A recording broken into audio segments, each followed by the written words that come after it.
అయితే దీనిపైన పెద్దగా ఏది శ్రేయస్ అయ్యర్ టీం పైన సానుభూతి ఉన్నప్పటికీ కూడా పెద్దగా ఇవ్వలేడు. ఇది అగ్ని సత్యం కరెక్టే. అయితే ఆర్సీబీ కంటే వాస్తవానికి కూడా శ్రేయస్ అయ్యర్ గెలుస్తాడేమో, గెలిస్తే మట్టుకి ఒక కొత్త అంటే ఈ లేయర్ని కాదని కొత్తగా వచ్చేది. ఐపీఎల్ పెట్టినప్పటి నుంచి ఇప్పటిదాకా ఆడుతున్నటువంటి ఆటగాళ్ళు విరాట్ కోహ్లీ, ధోని, రోహిత్ శర్మ ముగ్గురు ఉండొచ్చు, అంతేనా? పెద్ద పెద్ద గాలే ఉన్నారు కదా.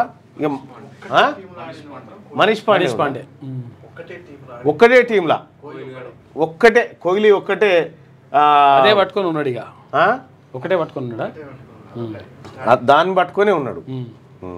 కాబట్టి ఇక మొత్తానికైతే ఆర్సీబీగా మళ్ళీ ఎన్నిసార్లు ఓడిపోయినా ఏం కాదు. ఇక ఈసారి మాత్రం గెలిచిరు, అయిపోయింది. కాబట్టి అటు విరాట్ కోహ్లీ కూడా జర చెమ్మగిలినట్టు అయిపోయాడు నిన్న ఆ గెలుపుని చూసి.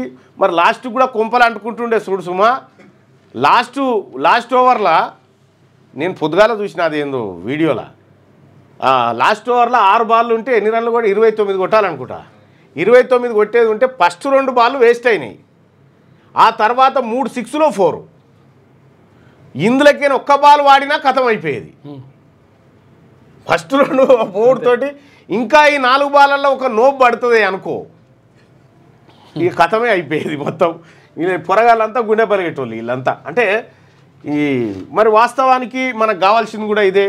మనకు పెద్ద రాజకీయాలు ఇవన్నీ జాంతారా, మనకు రాజకీయాలు మీకు కావాలంటే ఇంకొక ప్రీమియర్ లీగ్ పెట్టమంటే గవర్నమెంట్కి చెప్పి మనం ఏర్పాటు చేసి మీరు ఇటే ఉండాలి. మరి మీరు రాజకీయాలు హక్కులు, విధులు, రాజ్యాంగము, దేశము, ఇందులో ఉన్నటువంటి పౌర హక్కులు, సమాజము, అమ్మ నాయన ఇవన్నీ అడగొద్దు. మళ్ళీ మీరు అంతమంది ఆడుకుంటా అంటే ఇది అయిపోగానే ఇంకో లీగ్ ప్రో కబడ్డీ మళ్ళీ స్టార్ట్ అవుతుంది. మనకి ఎట్లాగూ అయిపోగానే పెట్టాలి.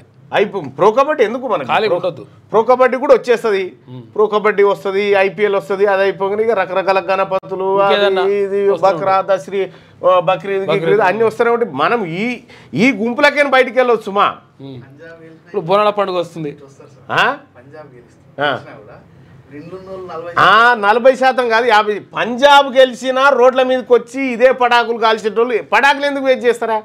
విషయం తెచ్చుకున్న టపాకాయలు ఎందుకు వేస్ట్ చేస్తారు? వాళ్ళు కొట్టుడే చేయరు. లేటెస్ట్ న్యూస్ తెలుగు మరియు ఇంగ్లీష్ అప్డేట్స్ కోసం ఇప్పుడే క్యూన్యూస్ అఫీషియల్ యాప్ ని ప్లే స్టోర్ నుండి డౌన్లోడ్ చేసుకోండి. సరికొత్త సమాచారాల కోసం క్యూన్యూస్ వెబ్సైట్ ని ఫాలో అవ్వండి. ఛానల్లో ప్రాంతీయ, జాతీయ, అంతర్జాతీయ వార్తలు వీక్షించండి. లైక్ చేయండి.